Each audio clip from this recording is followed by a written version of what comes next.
Welcome to our 26th session. In today's session, we'll be reviewing some of the things I really messed up on section 25 toward the end. So some corrections, modifications, tying up some loose ends. Then we'll go on to the more significant part of the current components, specifically the general case, and we'll move on to second order effects, specifically the early voltage, high level injection, low level injection, and hopefully if we get there, we'll finish up on the heterojunction.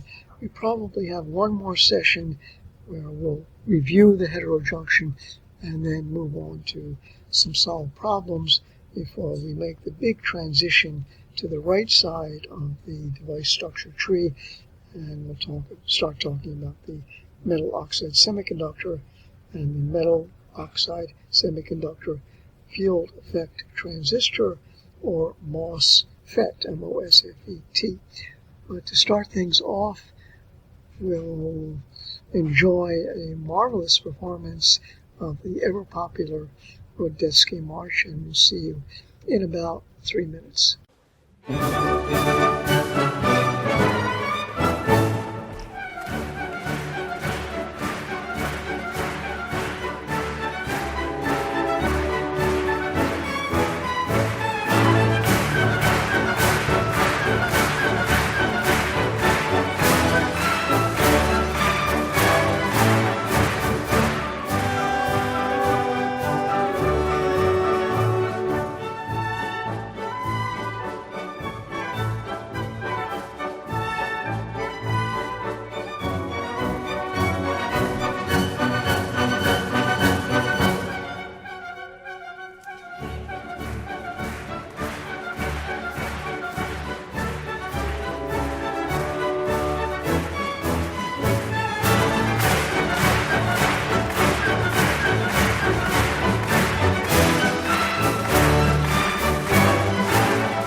Okay, so these are some of the topics we'll be covering today, and probably well into session 27. So we have at least 2 more sessions on the BJT before we jump ship and move over to the right side of the device structure tree.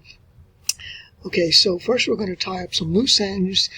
Specifically, we're going to go back and look at the BJT as a current amplifier. I've expanded that quite a bit from the last session 25, and I don't think we did a reasonable job in explaining that, so we're going to go back and take a look at that, and then we're going to cover the general case of the current components in a BJT, and by general case I mean the case where the excess carrier concentration is sinh, and sinh is the hyperbolic sign, and the currents are the Cauchys, which refers to the hyperbolic cosine. The hyperbolic cosine is the first derivative of the hyperbolic sine. Okay, and we'll spend a fair amount of time on that. Might get a little bit mathematically messy, but I hope at the end we'll come through in one piece. And then we're going to look at second order effects, and there's some bad news in the second order effects. These are effects that don't appear in the basic theory. They're generally, some of them are covered in a first course at the undergraduate level, and some of them are just mentioned in an undergraduate level and covered in more detail in a graduate level course. But we'll be at least looking at the early effect in some detail and giving some philosophy behind high-level injection and reduction in the beta at small values of forward bias. And then the good news, that's good. We'll be looking at things to make the BJT performance better. Non-uniform doping is a relatively easy fix. It's not dramatic, but at least it does work, and it has been used quite a bit in practice. And then the real performance enhancer is the heterojunction bipolar transistor, and we'll be studying that in some degree of detail. The HBT, hetero, means not the same like the HOMO. It is different materials in the base than in the emitter and collector. And then we'll be ending with a, my definition of beauty, so you might want to be interested in that too. Okay, so first let's look at the BJT as a current amplifier. This is from session 25. I should mention again that we're not going to go through all these topics in this session. I hope we get through half of them. That would be quite an accomplishment. Okay, so if we look at, this is the PNP structure. If we have forward bias at the base collector junction, we're going to have a narrow or a kind of shallow slope. This is not very optimal. At equilibrium, when we have zero bias at the base collector junction, we have the excess carrier concentration is zero, just like a PN junction. It's the same thing. PN junction, the excess carriers go to zero at the connector. This is where we put our terminal voltage, and basically metal connector. And then if we're going to be in the forward octave mode, we're going to find that the excess carrier concentration is less than zero. And this is where we want to be, right here. This has the steepest slope and therefore the greatest current, because the current is just the slope of that line. Of course, this is not the general case. This is the good case where we have no recombination in the base, neutral base region. So let's just take a look at this case here with the red dotted circle. This is the excess carrier concentration at the junction, and it's equal to the equilibrium boosted by the bias at this junction. If VBC for PNP structure is positive, this will be positive, and we'll get something that looks like this. If VBC is negative, reverse bias, let's say 0.3 volts or higher, then this becomes negative here. And we can see, for example, from minus 0.3, this is 10 to the minus fifth, so that therefore the excess carrier concentration is equal to the equilibrium value of 10 to the third multiplied by minus 1. It's minus 10 to the minus 3, and that's exactly what we have here. That's what's shown there. So, what we're saying here is that, I don't know if it's, say, the whole idea, that's a little bit dramatic, but certainly one of the essences of the operation of the structure is that the input current, which is the base to emitter current, that's the current that flies that goes from the base to the emitter, that's the input circuit right here, should control the output current, which goes from the emitter to the collector. And we see that, I hope I've shown up here, that for reverse bias of more than a few hundred millivolts, the slope cannot increase any further.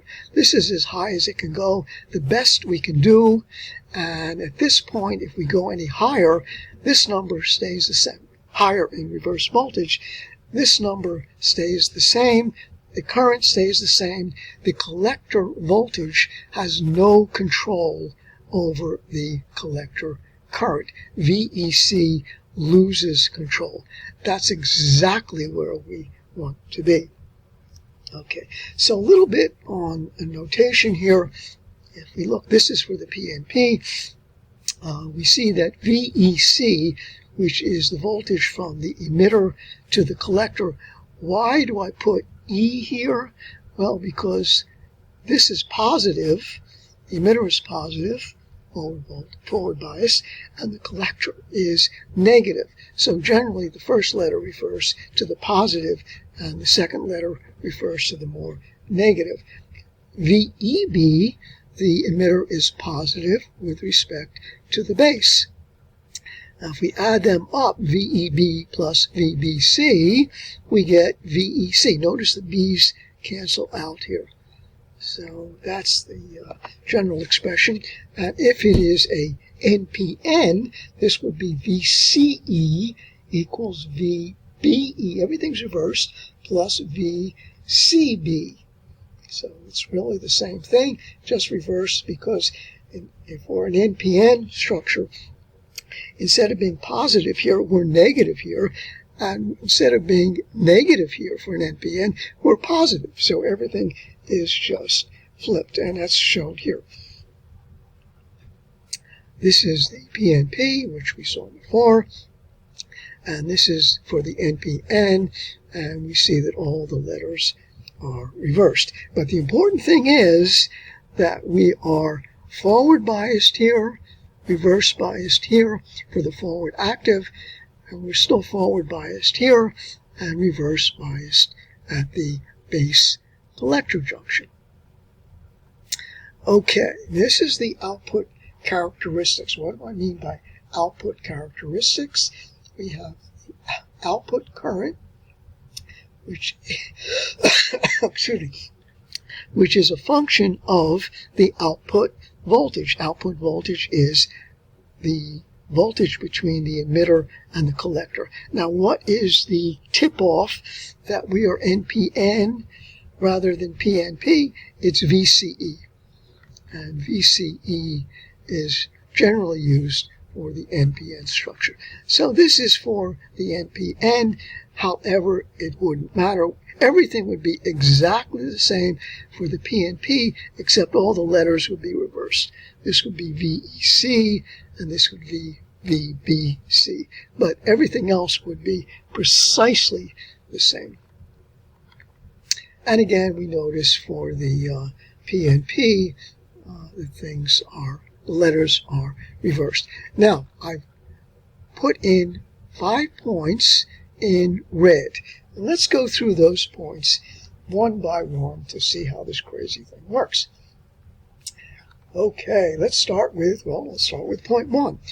Where is it? Right here. In point 1, we have very little base current. In fact, essentially no base current. And the reason is we don't have enough forward bias at the emitter base junction to lower the barrier sufficiently so that we get a high degree of collector current.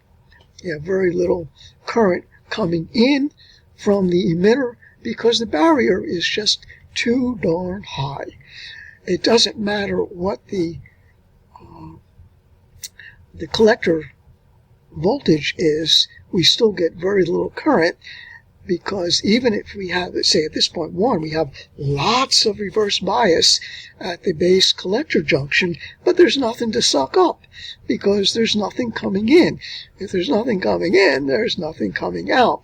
So this would be what we call the cutoff mode, where the device is basically quiescent and there is very little output current. Now, we bias the base emitter junction, or the emitter base junction, at 0.6, 0.7 volts, and we jump up, and now we've got lots of collector current, and we've got lots of base current. Notice that the collector current is approximately 100 times the base current, and the reason is, well, that would produce a beta of 100, and we're going to go with our standard doping, 10 to the 19th for the emitter, 10 to the 17th for the base, and 10 to the 15th for the collector. So we have a beta of on the order of 100, so the collector current is 100 times the base current. And now we have plenty of stuff coming in. We have a high reverse bias at the base collector junction, and therefore we have a nice situation where the output voltage does not control the output current. The output current is only controlled by the input current, the input current being the base current. Now, at point 3, we're staying on the same curve. However, we reduce the reverse bias such there is insufficient force to suck up the charge at the base collector junction. So if we go along this curve, keeping the forward bias pretty much constant, but reducing the reverse bias, we get to point 3. Point 3 is right up here, so we're starting to lose, I should say not starting to lose, we're at the point right now where the collector voltage is starting to have control over the collector current. That is not a good situation. This area here, this region here, is called the saturation region, and this region here is the forward active mode. Okay, so we'll define that a little bit better by jumping up to point 4. At point 4, we increase both the forward bias from 0.7 to 0.8, so we jump up in base current and we jump up in collector current. And again, the ratio of the collector current to the base current is still 100. And we do the same thing, going from 2 to 3, we go to 4 to 5. We reduce the forward bias at the base collector junction, and therefore the curve moves rather dramatically to the left, and we start having a situation where the collector voltage starts controlling the collector current, and that's not a particularly good situation. And finally, imagine that point 2, where is point 2? Yeah, this point 2 is situated not here, but right over there. There's your point 2. Okay? Just to the right of the dash curve. And we increase the forward bias to 0.8 volts. So, we have this point 2. We jump up the current now to emitter base voltage from 0.7 to 0.8. So point 2 jumps up to 0.5, which is inside to the left of the dashed line. And what we're saying here is, if we write this equation down, so basic equation, we have increased this voltage, which is positive, emitter to base. Now this voltage here is negative. We keep this constant, VEC is constant, because we go up in a straight line, a vertical line, from this point, which is our new point 2, to this curve here. So VEC is constant. If this guy goes more positive, VBC must become less negative. So VBC is actually gone the wrong direction, and we've reduced the forward bias at the base collector junction. Not a good thing. These curves here, the structure is acting basically like a resistor. Current is proportional to voltage. That's exactly what a resistor is. Unfortunately, that's not what we want in a transistor. In a transistor, we want not resistor action, but we want amplifier action, which is why we would like to operate in the forward active mode. Now, where is the reverse active mode? The reverse active mode, this is quadrant 1, would be in quadrant 3 down here. These would be tiny curves which would replicate what we have here, except they would be extremely small. Generally, we don't deal with that in any kind of detail, so that's why I didn't include it on the diagram. Okay, so now let's look at the quote-unquote general case. We're going to be looking at the current components in a bipolar junction transistor in a somewhat more general manner than we've been looking at it up till now. Involve a little bit of mathematics, but hopefully we'll get through it. And let's take a deep breath and let's go. Let's jump in. So we're going to start with the p-n junction.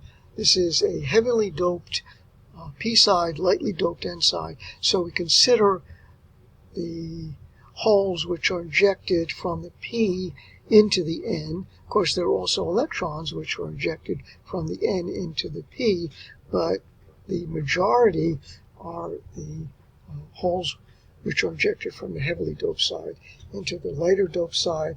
The electric field at the depletion region, which is right at the junction, goes from right to left. It goes from the positive fixed charges on the n side to the negative fixed charges on the p side.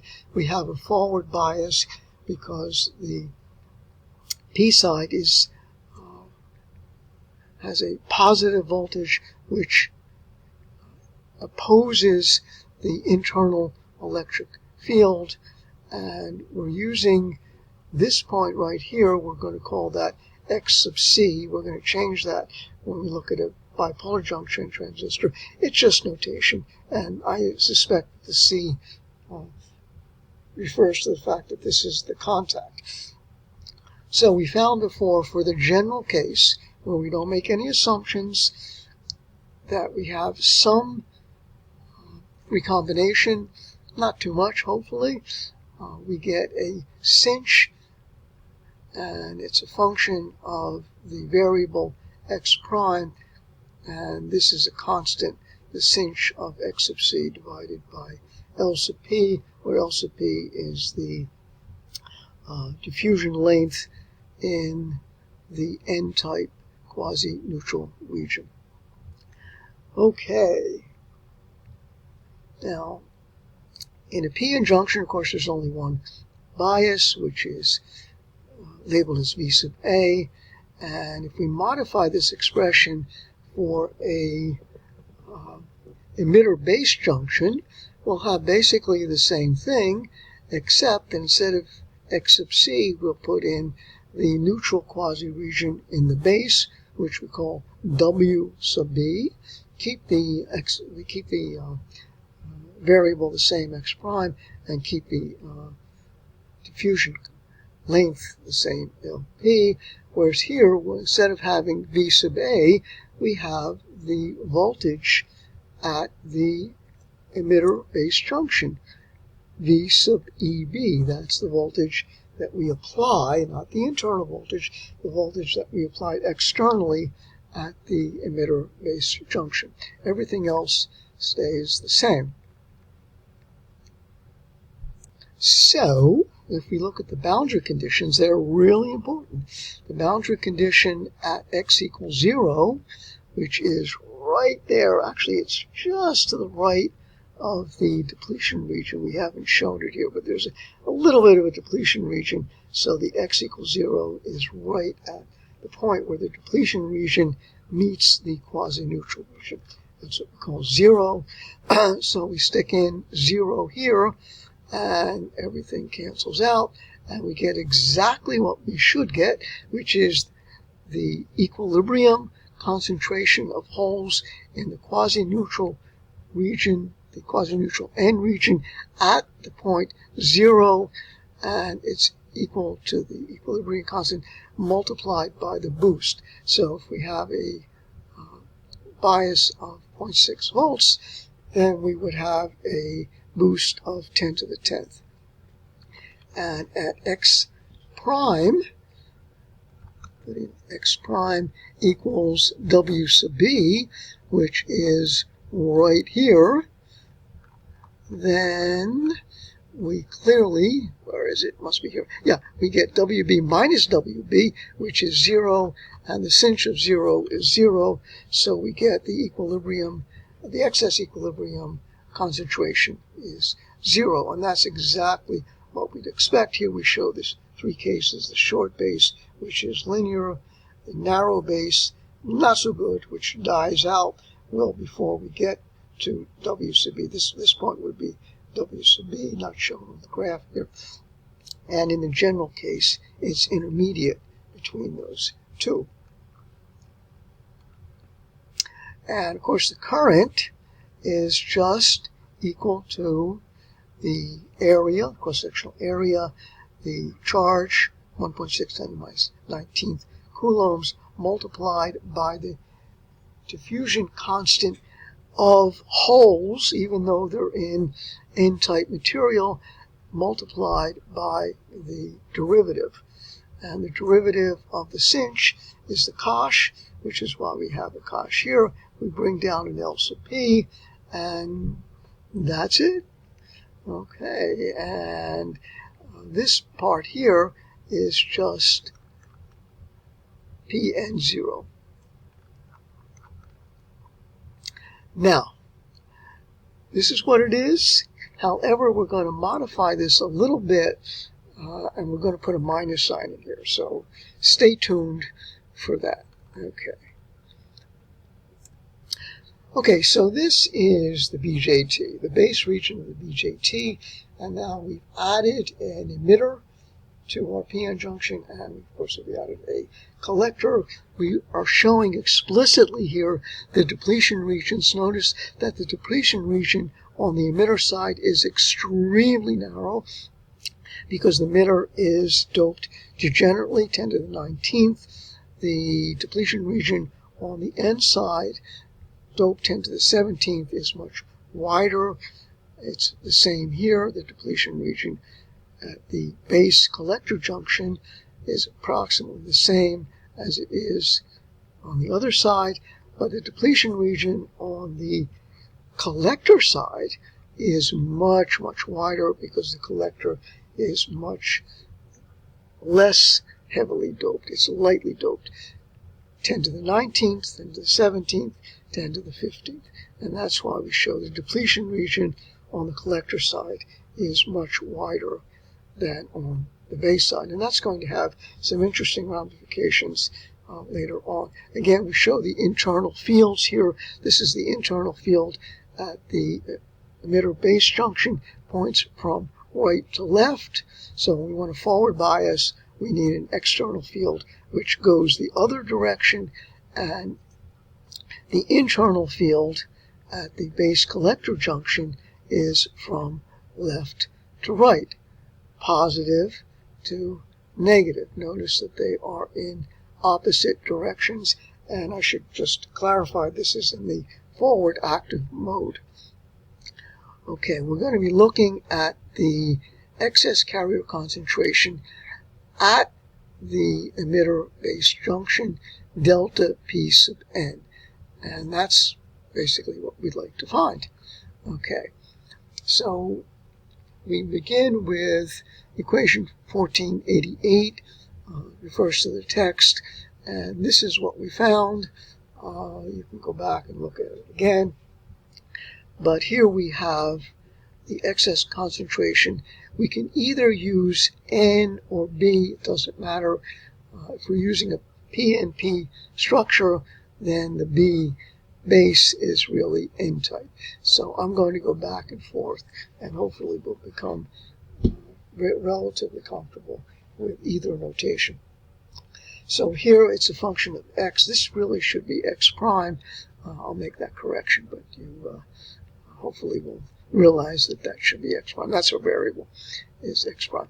And here we have the excess concentration at the emitter base junction.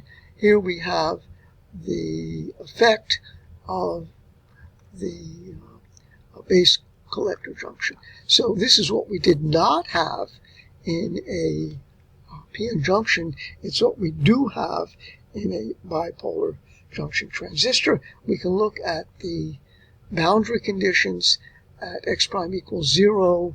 At x prime equals 0, this term goes to 0 because the sinh of 0 is 0, and we get sinh of WB divided by sinh WB. So this goes to 1, exactly what we had for the p-n junction. And at W sub B, at the end of the journey, namely over here, then the first term goes to 0, and the second term, sinh WB over LB, sinh WLB over LB, this goes to 1, and we get this expression right here. That's fairly straightforward, and we can look at this in the case where we have a long base, and the long base LB is much greater than WB, and so we have to use the full expression for the sinh, and this term goes to 0 because if this term did not go to 0, this would blow up to infinity. So we artificially make sure that term goes to 0, and we get simple exponentials here and here, and those are fairly easy to differentiate. In the short base, where LB is much less than WB, then we use the opposite approximation. The sinh of x is approximately equal to x, so that's what we substitute in here. And here we get the linear relation, and that's the good case. That's the case where the current is constant, because you differentiate a linear function, we get a constant. So here I put in minus, and I'd like to now go back and explain why I put in minus here and not in the previous relation. Previous relation, we're talking about p-n junctions. It's not a problem because we only have one current going in one direction. Here we're going to have multiple currents going in different directions. So let me explain what this minus sign is all about. Okay, this is a diffusion current density, and let's say why we need the minus. Now, if we go back here, we're going to find it's pretty clear that there's going to be hole injections which are going to diffuse from the left to the right. Holes going from the left to right represent a positive current, or a positive current density. So this guy better be positive. Let's take it apart. dx is going from left to right, so therefore if we start at a low value and we go to a little bit higher value, it's going in the positive direction because the final is greater than the initial. So dx prime, when going from left to right, is always positive. Now let's take a look at the numerator. The numerator, the excess current density always goes from high to low. So it always goes in such a direction that the initial is greater than the final. That's what higher to low means. High initial, lower final. So this is always, and I emphasize, I should kvetch it out here, always negative. The numerator is always negative. The denominator in this case is positive. So this term here, the derivative, must of necessity, under these conditions, be negative. However, the current is positive because the current goes from left to right. It's a diffusion current of holes diffusing in the base from left to right. So this thing better be positive. But this is negative. How do I make that right? How do I reconcile? I stick a negative here. Okay. Now let's take a look at holes going from right to left. This is still negative. This term now will also be negative because if it's going from right to left, I go from high to low in position. So this is negative, this is negative, the whole term is positive. Say, that's okay. Well, it's not, because holes going from right to left are negative current density. So I still need the minus if I have holes going from left to right, or if I have holes going from right to left. Now let's take a look at electrons. We're not going to do too much with electrons here, but if we have electrons going from left to right, this is still positive, this is still negative, as it always is. So electrons going from left to right, this term would be negative. So I say, well, that's fine. No. Electrons going from left to right represent negative current. So if I had a DN here, I would not have the minus sign. In fact, I'd be required to put plus sign, and you can do the same thing for electrons going from right to left. As long as it's electrons, I have a plus sign here. If it's holes, I have a minus sign. So that's why I put the minus sign here, excuse me, here, and then I do the calculation, relatively straightforward for the linear case, and I get this term here, and you'll notice that it has two components, as it must have. One is positive and one is negative. It looks to me like the bias at the base collector junction is actually decreasing the current. Well, that's true if this is forward biased. If it's forward biased, this is a positive term, and indeed the current density goes down. However, if it's a negative bias, this thing, well, I should say negative bias of maybe greater than in magnitude 0.3 or 0.4 volts, this term goes to 0, and minus times minus goes to plus, so I get a bit of a boost in the current density. Not much, because here I have a 10 to the 13th boost, whereas here I've got 10 to the 3. So it doesn't add very much, but at least it doesn't subtract. So that's a good thing. And here we see the excess carrier concentration. Again, I could put in B, I could put in N, it doesn't matter. Excess carrier concentration, if we define basically a new position going in the opposite direction, because eventually we're going to be looking at holes going from this junction to right to left. So I define a new coordinate system, x prime, which references that, and so we're going to be using expressions like this when we look at the total picture. So here we just see a diagram of the general case. This is for equilibrium, the heavy black line. This is for forward bias, not such a good case. This is for reverse bias, which is much better case. Okay, let's do a numerical example here for the straight line. We're going to be using the standard doping densities, and we're going to be using a short base. A short base and the width of 0.5 microns. That's actually a little bit, I think, on the high side. And we're going to be using the forward bias at the base at the emitter base junction 0.6 volts, and a collector base collector junction reverse biased of 2 volts, which is fairly standard. Okay, so at x equals 0, we find that the boost is 10 to the 13th. We've done that quite a number of times. 0.6 gives us 0.6 divided by 0.026 gives us 10 to the 10th. 10 to the 10th times the equilibrium distribution of 10 to the 3rd is 10 to the 13th. And at the base collector junction, this term goes to 0. So we cancel that out, and it's minus 10 to the minus 3. So we're below 0, which is good.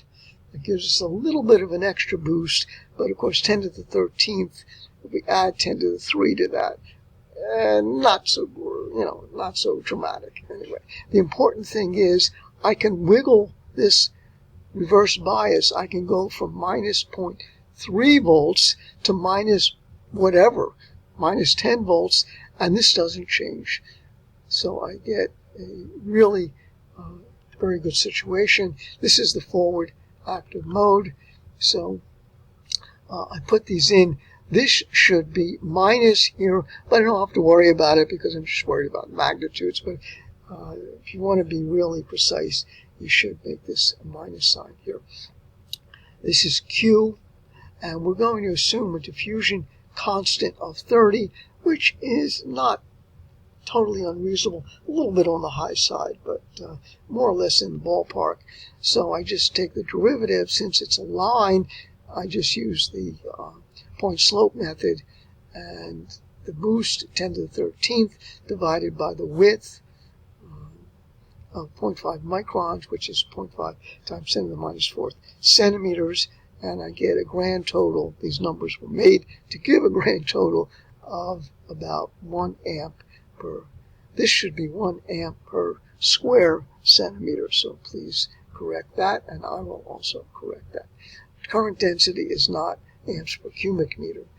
It is amps per square centimeter. Okay, so if I assume a cross-sectional area of 10 to the minus 2 square, this should be square centimeters, not centimeters, 10 to the minus 2 square centimeters. And that's about 100 microns by 100 microns, which is reasonable number. I get about 0.1 milliamps, a relatively small current. However, why is it small? Because this is a kind of a wimpy forward bias. If I put in a forward bias such that this goes to 10 to the 14th, which would be 0.66 rather than 0.6, I would get about 1 milliamp, which is a little bit more normal. Okay, so let's stop here. We've got a lot more to do. However, I think we've covered a fair amount in this section, and in the next section we'll start on the base current in a bipolar junction transistor, where we'll look at all of the relevant currents. So I guess the bottom line is we still have at least 2 sessions to finish up the bipolar junction transistor. We're going a bit on the slow side, but hey, that's okay, as long as we're having fun. So let's skip all the way down now to, well, it goes all the way down. Let me see if I can go all the way down to our last slide. We got all this stuff to cover, and we're going to look at I think a really lovely video clip. It's kind of a definition of how I would define beauty. How would I define beauty? Well, here we go. Beauty is the innocence and the purity and the sense of wonder of a child without the contamination of arrogance and greed and narcissism, and this beauty of a child wrapped up in the body of an adult. That's how I would define, or that's a reasonable, seems to me, definition of beauty.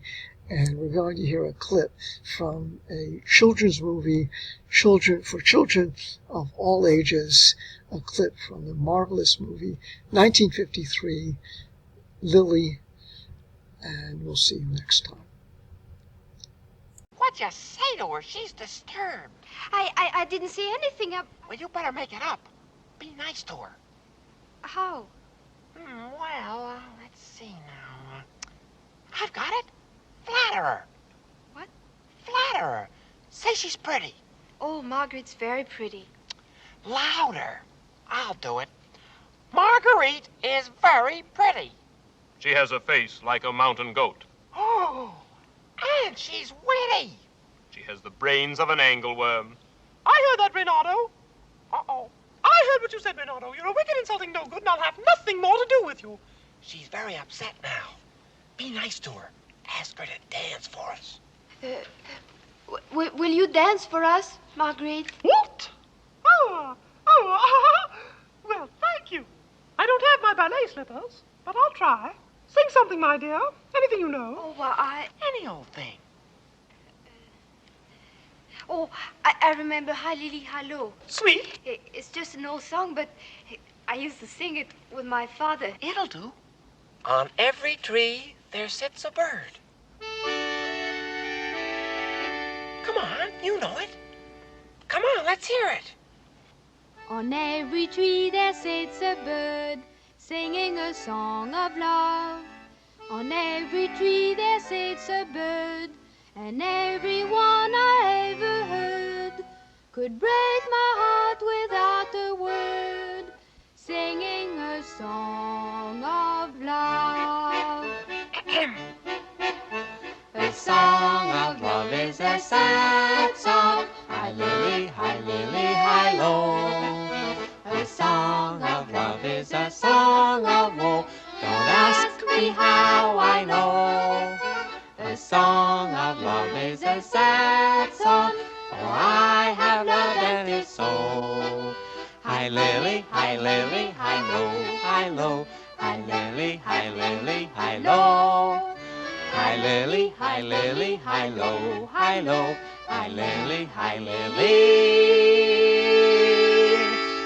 lo.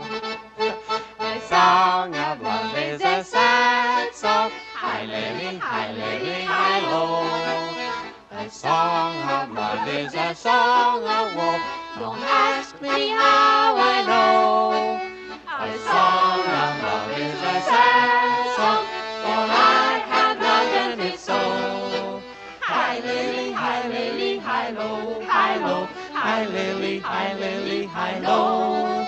Hi lily, hi lo, hi lo. Hi lily, hi lo.